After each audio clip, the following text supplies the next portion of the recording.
3 months ago, one of our staff members brought to work a lovely and beautiful note from her 11-year-old daughter, which she hung for weeks on her office door.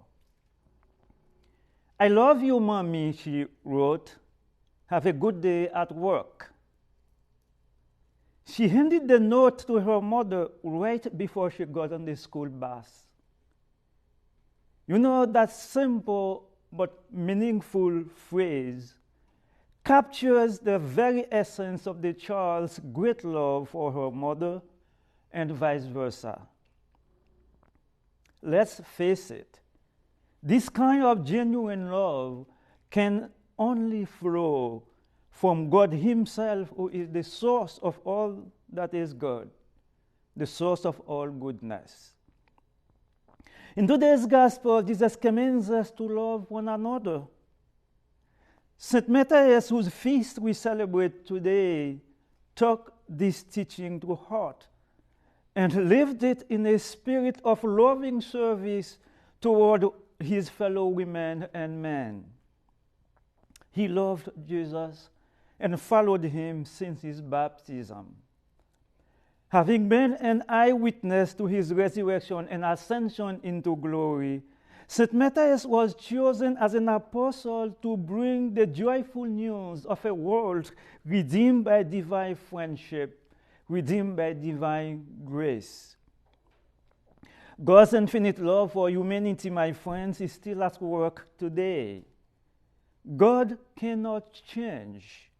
He is always the same. God will not change. Even though we may have tried over the years to change God, but St. Paul teaches us God is the same yesterday, today, and forever.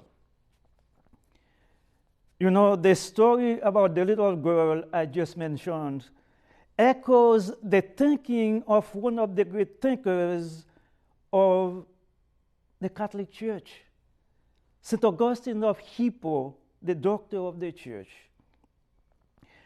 St. Augustine writes, "God wants the best for us, so that we may be brothers of His only begotten Son. His object in loving us is to enable us to love each other.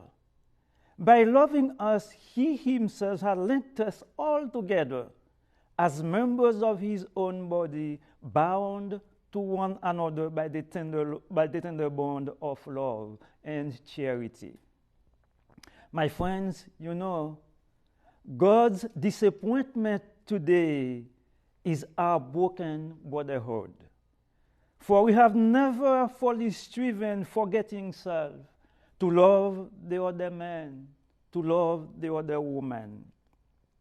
God's plan for our lives is to behold His presence and the joys of the saints one day in heaven.